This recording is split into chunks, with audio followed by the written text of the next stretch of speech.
Hey there boxing fans, this is Ian Thomas and this is the Mob Predictions. This week brings you the rescheduled fight between Conor Benn and Adrian Granados, which will take place on the 4th of September, live on DAZN. As always, the tail of the tape for this one. Conor Benn comes into this fight 18-0 with 12 KOs. He's 24-year-old, he stands at 5'8", and he's an orthodox stance fighter.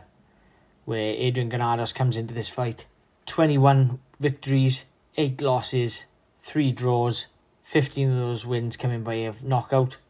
He's the older man at 31 and he's the slightly taller man at 5'9", and he also is an orthodox stance fighter. So firstly, let's introduce the challenger, Adrian Granados. He's a Mexican fighter with that typical come forward Mexican style. He does like to walk his opponents down and throw lots of punches, but for me, he gets hit quite a bit, so I would like to see him try and not be so gung-ho in this fight and look to be more calculated with the shots. Maybe look to see what Ben has got coming back, maybe counter that shot, but I just feel he's just going to go in there and fight fire with fire like most Mexican fighters do, and he's just going to walk Ben down and throw lots of punches. If that happens, I can see him being caught in the counter quite a bit, but it should be an exciting fight. Granados has got an impressive CV in respective names. To name a few, he's gone the distance with Adrian Broner and Sean Porter, but he was outclassed back in 2019 against Danny Garcia.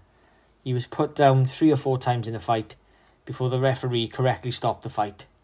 You could tell that Granados wasn't going to quit, so we have to credit referee Thomas Taylor for his decision on the night. I do think this will be a decent test for Ben. Similar to the Vargas one, it's a kind of raise in profile, but it's somebody that you expect Ben to get the win. But I have heard that Granados' camp is very confident despite being the underdog in this fight. Now let's introduce the champion, Conor Benn. He fights out of Greenwich, London, and he's the current WBA Continental Welterweight Champion. I personally like Conor Benn. I grew up watching his dad, and both men are like for like, and you call them warriors. I do like Ben's confidence. You can see that he's dedicated to the sport, and you just want him to do well. Obviously, there's pressure on Ben with the surname, but he doesn't shy away from that challenge.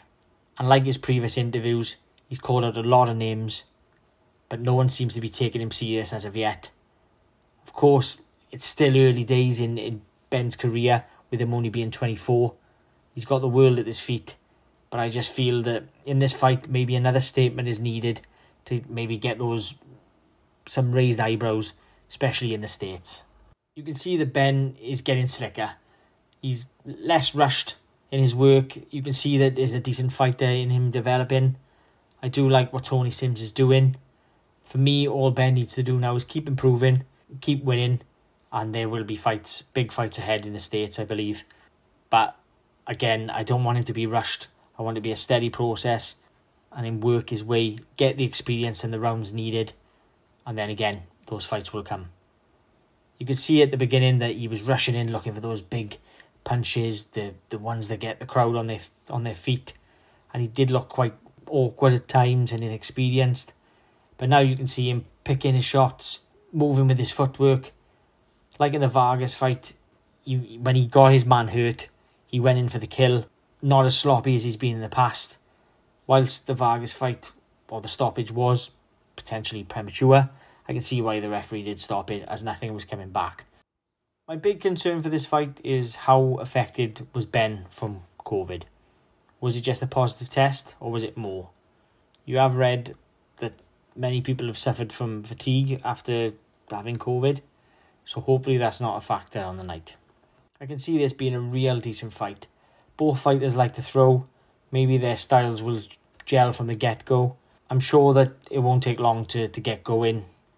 But I can see this being, like I said, a decent test for Ben. But I am expecting target practice for him at times. The question is, can Ben slip the shots coming from Granados? I don't want to see Ben trading. I know there's times that he might have to. But what I've been impressed of late is his ring craft and the ability to move and change the angle to throw his attacks rather than fight fire with fire, as I feel Granados is going to do with him. So my prediction is a Conor Benn win. The only thing I'm torn about is whether it's going to be a early victory or a late stoppage. I'm going to go with my gut and say I feel it's going to be a late stoppage in rounds 9 to 12. The reason for this is that I think that the names that Granados has been in with, that will give him the key experience into this fight. You know, you can't rule out Granados. He does like to come back. We have seen Benn tested at times. He does get hit a lot, Benn does. But I have confidence that Conor Benn will get that late stoppage. With Granados, he seems to have been found out when he fights at a higher level. So that'll be a good judge to see whether Benn is on that level and he can get the stoppage, or whether he can have an impressive display and win on points. But I think that to get some eyebrows raised in the States, I think that Benn will have to go out for the knockout. And I'm just saying in the championship rounds between 9 and 12. I hope you've enjoyed the prediction. Please let us know in the comments below who you think will win the fight. This is Ian Thomas on behalf of the Mob Predictions. Don't forget to hit that subscribe button, and thanks for watching.